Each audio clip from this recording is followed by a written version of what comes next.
Hello and welcome everyone. कल हमने प्रश्न संग्रह 27 देखा था, जिसमें हमने देखा था घातांक का पहला नियम। आज हम लोग देखने वाले हैं प्रश्न संग्रह 28, पर उससे पहले हमें जो 4 नियम है वो देखने हैं। घातांक का दूसरा नियम देखने वाले हैं। दूसरा नियम क्या कहता है? यदि a कोई परिमेय संख्या हो और a बराबर a 0 के बराबर ना हो, मतलब 0 के अलावा कुछ भी हो, और m और n पूर्णांक संख्या हो, m और n धन हो या ऋण हो, कोई भी संख्या हो, और यदि दोनों के बीच में भाग है। देखिए, दोनों की आधार सेम है, ए घात अलग अलग है और दोनों के बीच क्या है? भाग है। अभी पिछले प्रश्न संग्रह में देखा था कि जब गुणा होगा तो इन दोनों की क्या हो जाती है? जोड़। तो अभी हमें देखना है कि जब दोनों के बीच में भाग होगा तब इन दोनों का क्या हो जाएगा? घटाना। क्या हो जाएगा? घटाना। समझ में आया? जो ये रहेगा इसमें से इसको घटाना है, m माइनस n। याद रहेगा? अगर भाग रहा, जैसे गुना था तो दोनों को जोड़ दिया, अब अगर भाग है तो दोनों को क्या करना पड़ेगा? घटाना पड़ेगा, m माइनस n। ठीक है, ये हो गया दूसरा नियम।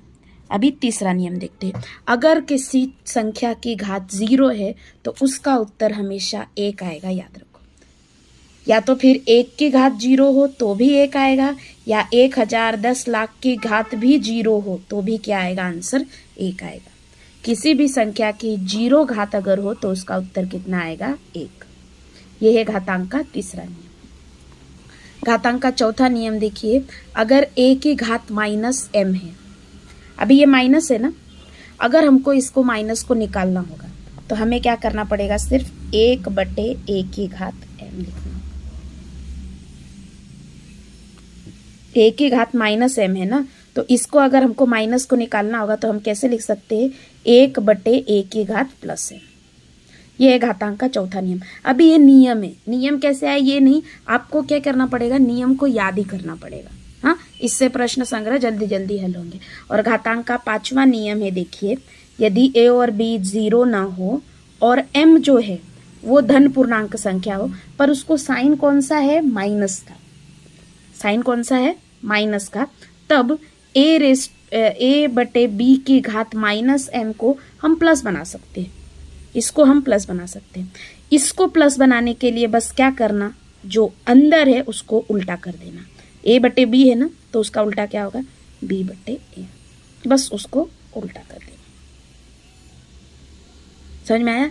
ये है घातांक के जो आगे के 4 नियम है, और इसी पे अगला प्रश्न संग्रह हम लोग पूरा देखने वाले हैं।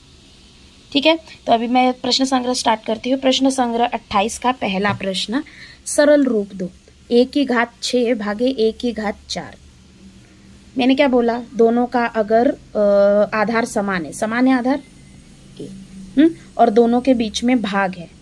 अगर दोनों के बीच में भाग है तो ऊपर जो घातांक है उनकी क्या होगा? माइनस होगा। 6 - 4, पहले में से दूसरा घटाएंगे। 6 - 4 कितना आएगा? बताइए। 6 में से 4 गया 2। ये हो गया पहले का उत्तर। एकदम सिंपल है। अब देखते हैं दूसरा।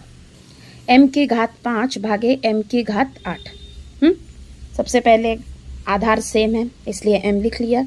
इसमें से इसे घटा देंगे, 5 - 8। अभी इसमें देखिए, बड़ी संख्या में से छोटी संख्या घटा दीजिए। हम बड़ी संख्या में से छोटी संख्या क्यों घटाते हैं? क्योंकि एक धन है और एक ऋण है, इसलिए। हाँ, और हमें दिख रहा है कि ये बड़ी संख्या जो है, इसमें क्या था? 6 बड़ा था, 6 में से 4 घटाया तो उत्तर धन में आया। पर इसमें क्या है? बड़ी संख्या है बाद में, इसलिए हमें क्या करेंगे? बड़ी संख्या में से छोटी संख्या घटाओ। कितना आएगा? 8 में से 5 गया 3, और बड़ी संख्या का चिन्ह दो। 3 को कौन सा चिन्ह है? सॉरी, बड़ी संख्या कौन है? 8। 8 को कौन सा चिन्ह है? माइनस का, इसलिए उत्तर क्या आएगा? -3। यहाँ पे देखिए, बड़ी संख्या 6 थी, 6 को धन का चिन्ह था, इसलिए उत्तर को भी धन का चिन्ह है। बस इसमें हर प्रश्न को हल करते समय याद रखिए, बड़ी संख्या में से छोटी संख्या घटाओ और बड़ी संख्या का चिन्ह लगाओ। अब देखते हैं तीसरा प्रश्न। देखिए, तीसरा प्रश्न, p की घात 3 भागे p की घात 13। p की घात 3 है और भागे p की भाग है, दोनों का आधार सेम है।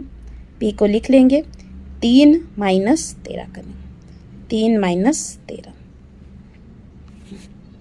अभी घटाओ, बड़ी संख्या में से छोटी संख्या घटाओ। 13 में से 3 गए 10 बचे, और बड़ी संख्या का चिन्ह। तो बड़ी संख्या कौन है? 13, 13 कौन सा चिन्ह है? माइनस का, इसलिए उत्तर को क्या आएगा? Minus, minus 10।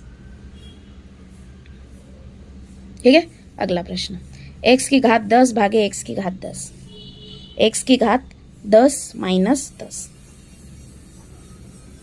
भाग है बीच में इसलिए इन दोनों को क्या करेंगे? घटाएंगे। 10 माइनस 10 कितना आएगा? 0, x की घात 0। ठीक है। अब देखते हैं दूसरा प्रश्न। ये पहले का उत्तर, पहला, दूसरा, तीसरा, चौथा। अब दूसरा देखिए, अगला प्रश्न है मान ज्ञात करो।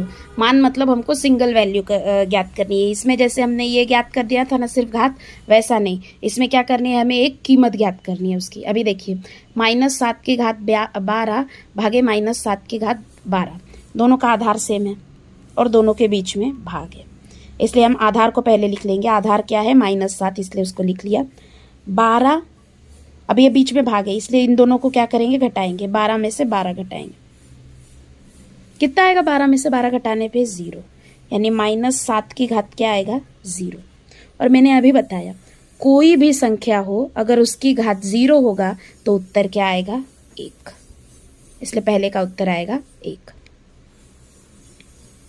अब देखते हैं दूसरा प्रश्न।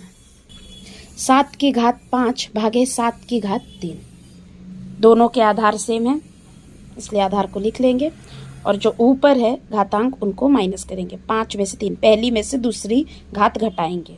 5 माइनस 3 कितना आएगा? 5 में से 3 गया 2। 7 की दूसरी घात यानी 7 गुना 7, 7 की दूसरी घात यानी 7 को 7 से कितनी बार गुना करेंगे? 2 बार। 7 सते 49, उत्तर आया 49। अगला प्रश्न, 4/5 की घात 3 भागे 4/5 की घात 2। अभी इसमें क्या करेंगे? दोनों के आधार सेम है, आधार को लिख लेंगे। और बीच में भाग है इस वजह से इनको घटाएंगे।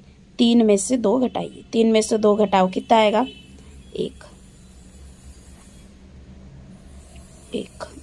1 यानी क्या होता है? वही संख्या। किसी भी संख्या का पहली घात मतलब क्या होता है? वही संख्या। ठीक है। अब आखिरी प्रश्न, 4 की घात 7 भागे 4 की घात 5। ठीक है, दोनों का आधार सेम है, आधार को लिख लीजिए। अभी इसमें से इसको घटा दीजिए, 7 में से 5 घटा दीजिए। 7 में से 5 गया कितना आएगा? 2। और 4 का दूसरा घात यानी क्या? 4 गुना 4, 4 गुना 4 कितना होता है? 16। ठीक है। प्रश्न संग्रह का मैं उत्तर दिखा देती हूँ। ये पहले के सभी उत्तर, पहला, दूसरा, तीसरा, चौथा, और ये दूसरे का उत्तर। मिलते हैं अगले लेक्चर में घातांक के कुछ और नियम के साथ। तब तक के लिए थैंक यू।